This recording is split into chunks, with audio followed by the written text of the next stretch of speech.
Hello दोस्तों, आज का हमारा टॉपिक ऑफ डिस्कशन है द मेल रिप्रोडक्टिव सिस्टम। इसमें हम लोग को देखने के लिए मिलेगा कि मेल रिप्रोडक्टिव सिस्टम क्या है, उसके कितने पार्ट्स हैं और स्पर्म का फॉर्मेशन किस तरह से होता है और क्या उसके अंदर और कुछ भी फॉर्म होता है, मतलब जहां पे स्पर्म बनता है उसके अंदर और कुछ भी बनता है। उससे पहले हम आपको एक चीज समझाना चाहते हैं, चलिए उस बात पे फोकस करते हैं। अगर हम बात करें कोई भी चीज का, जैसे बात करें मोटरसाइकिल का, एक मोटरसाइकिल का बहुत सारे पार्ट होते हैं, आपको पता है। तो उसका सबसे मेन पार्ट क्या है? इंजन। और जो उसके बाद बाकी जो पार्ट है वो सब उससे रिलेटेड है। मतलब अगर हम इंजन निकाल ले उस गाड़ी का तो क्या वो गाड़ी चलेगा? नहीं चलेगा। अगर हम बोले कि हम उसका हेलमेट निकाले, मतलब ऊपर वाला जो पार्ट होता है, मान लीजिए उसका हैंडल है, उसको निकाल लिए, ठीक, फिर भी गाड़ी चलेगा। ऐसा बात नहीं गाड़ी नहीं चलेगा, चलेगा लेकिन अच्छे से नहीं चलेगा, क्योंकि वो सारा पार्ट उसको चलने में मदद करता है। लेकिन जो मेन है वो क्या है? उसका इंजन। उसी तरह से मेल रिप्रोडक्टिव सिस्टम का बात करें तो इसमें क्या है? दो तरह के पार्ट होते हैं, एक प्राइमरी ऑर्गन, एक सेकेंडरी ऑर्गन, सेकेंडरी पार्ट्स बोल सकते हैं। तो प्राइमरी पार्ट्स क्या हो गया? ऐसा पार्ट जिसके बिना वो ना चले, मतलब कोई फंक्शन ही ना हो। और सेकेंडरी पार्ट क्या हो गया? जिसके मदद से वो चले। तो प्राइमरी पार्ट इसमें हो गया टेस्टिस और सेकेंडरी पार्ट हो गया ये सारा ट्यूब और ग्लैंड सब जो देख रहे हैं। तो ये अगर हम निकाल ले, ये अगर हम हटा दे, टेस्टिस अगर हटा दे तो स्पर्म का फॉर्मेशन ही नहीं होगा, तो ये सब पार्ट का कोई जरूरी ही नहीं है। अगर हम बात करें कि किसी पर्सन का टेस्टिस ठीक है लेकिन ये जो ट्यूब है या फिर कोई ग्लैंड है जो खराब है, तो हम उसको क्या कर सकते हैं? रिपेयर कर सकते हैं, ठीक कर सकते हैं, बशर्ते क्या हो? हमारा जो प्राइमरी ऑर्गन हो। जिस तरह से हम गाड़ी का बात करें, अगर इंजन सही है तो हम और सारे पार्ट को ठीक कर सकते हैं। इंजन ही खराब है तो क्या करना पड़ेगा? इंजन को बदलना पड़ेगा। उसी तरह से तो अब प्राइमरी ऑर्गन और सेकेंडरी ऑर्गन दोनों को समझेंगे। चलिए सबसे पहले हम लोग देखते हैं फ्रंट व्यू से।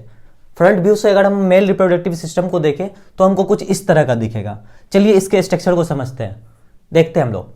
तो यहां पे देखिए हम ब्लडर बनाए हुए हैं, यूरिन ब्लडर। यूरिन ब्लडर हम लोग पढ़े थे एक्सक्रेशन ऑफ ह्यूमन में।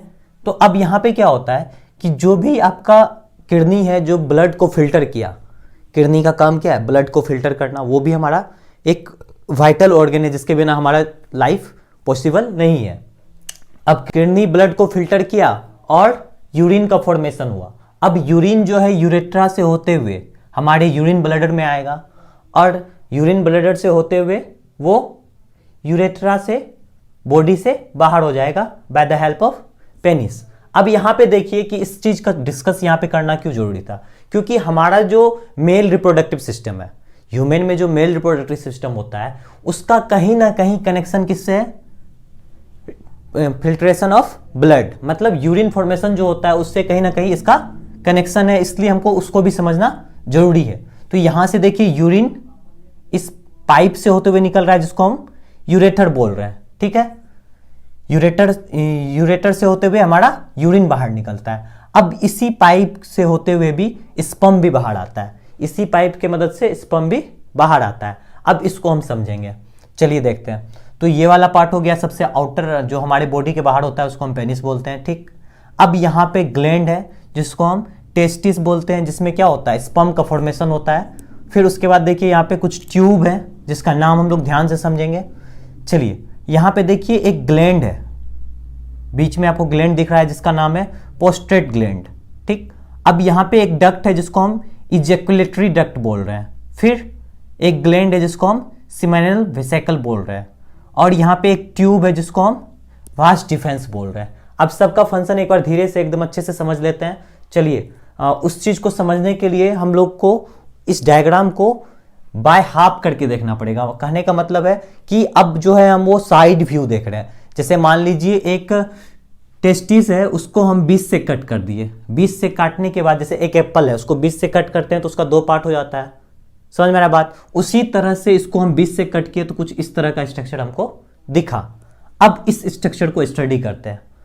देखिए तो सबसे पहले हमारा पेनिस आपको बता ही दिए, जो बॉडी के बाहर वाला पार्ट होता है। फिर आगे देखते हैं, यहाँ पे जो है ये वाला रेड कलर से जो बनाया हुआ है उसको हम बोलते हैं स्क्रोटम। स्क्रोटम, स्क्रोटम हमारे बॉडी का बाहर का पार्ट है जिसके अंदर स्पर्म का फॉर्मेशन होता है। उसमें क्या क्या क्या प्रेजेंट होता है? टेस्टिस प्रेजेंट होता है, ठीक। टेस्टिस कहाँ पे प्रेजेंट है? स्क्रोटम में।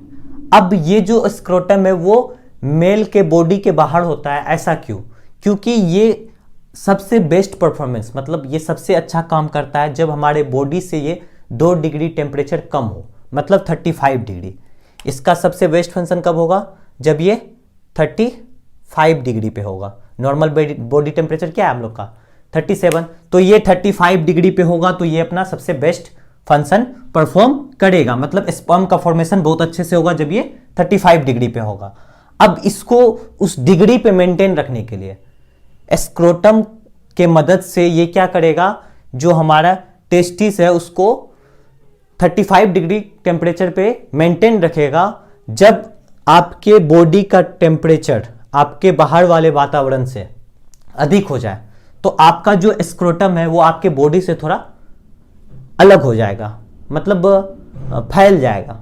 लेकिन जब आपका बॉडी का टेम्परेचर 35 डिग्री से नीचे होगा तो ये बॉडी से चिपक जाएगा, मतलब ये फैलता है और चिपकता है ताकि ये अपने टेम्परेचर को मेंटेन रख सके। कितना?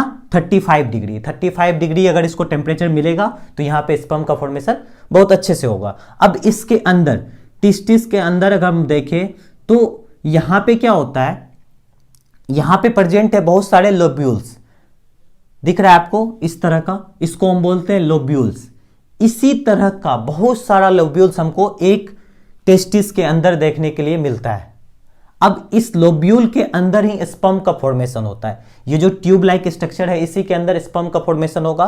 प्लस यहाँ पे कुछ सेल्स होते हैं जो कि हार्मोन्स भी बनाते हैं, जिसको हम बोलते हैं टेस्टोस्टेरोन।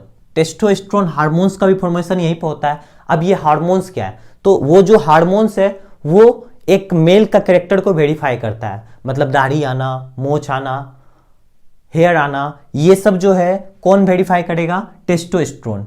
जिसमें टेस्टोस्टेरोन कम निकलता है तो उसका दाढ़ी बहुत लेट से निकलता है। आप देखे होंगे आपके अगल बगल में बहुत सारे ऐसे भी होते हैं जिसका दाढ़ी थोड़ा लेट से आता है। तो ये क्या हो गया, वहां पे टेस्टोस्टेरोन का फॉर्मेशन थोड़ा लेट से हो रहा है। चलिए ये समझ में आ गया। अब आगे देखते हैं।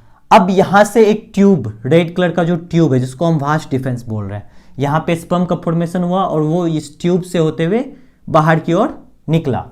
इस ट्यूब से होते हुए बाहर की ओर निकला। अब यहां पे क्या होगा, जो ये ट्यूब से वो निकलता है स्पर्म बनने के बाद, अब वो आ जाता है ये वाले ट्यूब में। अब ये ट्यूब जो है डायरेक्टली कनेक्टेड है आपके यूरेटर से, जो आपको हम पहले बताए थे, जहां से आपका यूरिन बाहर पास आउट हो रहा था, यहां से, उसी से ये कनेक्टेड है। अब इस कनेक्टेड के दरमियान 3 ग्लैंड से कुछ कुछ एंजाइम निकलते हैं, 3 ग्लैंड से कुछ कुछ मटेरियल निकलते हैं जो कि स्पर्म के साथ मिक्स होते हैं। उसको समझना है। जैसे मान लीजिए यहाँ पे सेमिनल वेसिकल है, पहला ग्लैंड, इससे क्या होगा, कुछ एंजाइम निकलेंगे जो उस स्पर्म के साथ मिक्स होंगे। ठीक, अब जो यहाँ पे ये जो स्पेस है, ये जो ट्यूब का जो स्पेस बचा हुआ है, यहां से यहां तक का जो ट्यूब है, इस ट्यूब का नाम चेंज हो जाएगा। ध्यान से समझना है। स्पर्म यहां तक आया, अब इसके साथ सेमिनल वेसिकल से कुछ एंजाइम निकले जो उसके साथ मिक्स हुआ, अब उस ट्यूब का नाम चेंज हो जाएगा। अब हम इसको बोलेंगे इजैक्युलेटरी डक्ट। इजैक्युलेटरी डक्ट फिर से हम आपको समझा देंगे इस डायग्राम की मदद से। फिर वो जो स्पर्म था, जब उसमें ये सारा ग्लैंड से एंजाइम मिक्स होगा तो उस स्पर्म को हम बोलेंगे सीमेन। बात समझ में आ रहा है? जब ये सारे डक्ट से ग्लैंड से एंजाइम निकला, उसके साथ मिक्स हुआ, तो उसको हम क्या बोल दिए? उसको हम बोल दिए सीमेन। अब वो सीमेन उसी रास्ते से, जिस रास्ते से यूरिन निकलता था, उसी रास्ते से वो भी निकलेगा। चलिए अब एक बार इस डायग्राम पे फिर से देखते हैं, फोकस करते हैं। तो अब यहां पे ध्यान से समझना है हम लोग को। हमारा टेस्टिस में स्पर्म बना, प्लस एक हार्मोन्स बना जिसका नाम है टेस्टोस्टेरोन। अभी हमको टेस्टिस से जो स्पर्म बन रहा है उस पर ध्यान देना है। अब जो यहाँ पे स्पर्म बनता है, जो लोब्यूल्स में स्पर्म बनता है, उसको बनने में 3 से 4 सप्ताह लगता है। ठीक, अब यहां से वो स्पर्म निकला और इस ट्यूब के मदद से, वास्ट डिफेंस ट्यूब के मदद से वो कहां आ गया? इस ट्यूब से होते हुए यहां तक आया। अब यहां पे एक ग्लैंड है जिसको हम बोल रहे हैं सेमिनल वेसिकल। अब इस ग्लैंड से कुछ एंजाइम उसमें मिक्स हुए। अब जो इस ग्लैंड से लेके यहां तक का जो ट्यूब है उसका नाम चेंज हो जाएगा, उसको हम बोलेंगे इजैक्यूलेटरी डक्ट। चलिए, अब यहां से वो इसमें क्या मिक्स हो गया, कुछ एंजाइम। अब इसको स्पर्म को हम क्या बोलेंगे, सीमेन। अब वही सीमेन किस में आ जाएगा, हमारे यूरेटर में, और उसी से होते हुए हमारे बॉडी से बाहर निकल जाएगा। अब यहां पे जो पोस्ट्रेट ग्लैंड है और सिमेनल वेसिकल है, कूपर ग्लैंड है, ये सब से कुछ ना कुछ एंजाइम निकलते हैं। वो सारे एंजाइम के बारे में हम लोग एक बार रिकॉल कर लेते हैं, समझ लेते हैं सारे एंजाइम के बारे में। तो सिमेनल वेसिकल से क्या निकलता है, इससे निकलता है म्यूकस। म्यूकस चिपचिपा सा पदार्थ निकलता है इससे, ताकि स्पर्म को स्ट्रेंथ मिल सके, मजबूती मिल सके, क्योंकि वो क्या, उसको ट्रेवल करना है कहाँ, फीमेल रिप्रोडक्टिव सिस्टम में। तो उसको क्या करता है, स्ट्रेंथ प्रोवाइड करता है। सिमेनल वेसिकल से जो एंजाइम निकला वो क्या कर दिया, उसको स्ट्रेंथ प्रोवाइड किया, उसको हम बोलते हैं म्यूकस। अब देखिए इसके नीचे पोस्ट्रेट ग्लैंड जो है, इससे निकलता है मिल्की फ्लूइड, मतलब मिल्क टाइप का फ्लूइड। मिल्क जिस तरह से हम सीमेन को देखते हैं वो व्हाइट कलर का होता है, क्यों, क्योंकि उसमें कोई क्या चीज मिक्स होता है, पोस्ट्रेट ग्लैंड से मिल्की फ्लूइड निकलता है जो उसके साथ मिक्स होता है, जिसके कारण हम लोग का जो सीमेन है वो व्हाइट कलर का दिखता है। अब यहां पे एक ग्लैंड है, ये बहुत ही इंपॉर्टेंट ग्लैंड है, इसको ध्यान से समझना है, bulbourethral gland. Bulbourethral gland. अब इस ग्लैंड का फंक्शन समझिए। यहां से हम आपको बताएं कि इसी पाइप से, इसी ट्यूब से होते हुए हमारा जो यूरिन है वो भी निकलता है। तो यूरिन में एसिड प्रेजेंट होता है, जिसको हम यूरिक एसिड बोलते हैं, है ना, यूरिया, यूरिक एसिड जो प्रेजेंट होता है।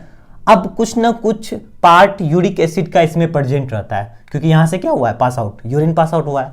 तो उस चीज को खत्म करने के लिए, जैसे ही स्पर्म यहां तक आया, स्पर्म यहां तक आया जैसे ही, तो इस ग्लैंड से, वुल्वो यूरेथ्रल ग्लैंड से एंजाइम निकलेगा। ये कुछ तरह के म्यूकस, मतलब एक बोल सकते हैं हम एल्काइन ग्रुप का एंजाइम निकलता है, जो यहां पे जो एसिड प्रेजेंट है, जो भी यूरिन का बचा हुआ पार्ट प्रेजेंट है, उसको वो क्लियर कर देगा, ताकि जो हमारा स्पर्म निकले उसको कोई भी डिफेक्ट ना पड़े, वो एकदम अच्छे से निकले, इस पाइप को क्लियर कर देगा। चलिए, ये चीज समझ में आ गया। इसी से रिलेटेड आपको फिर नेक्स्ट वीडियो में हम आपको बताएंगे द फीमेल रिप्रोडक्टिव सिस्टम। तब तक के लिए बने रहिए। Thank you for watching.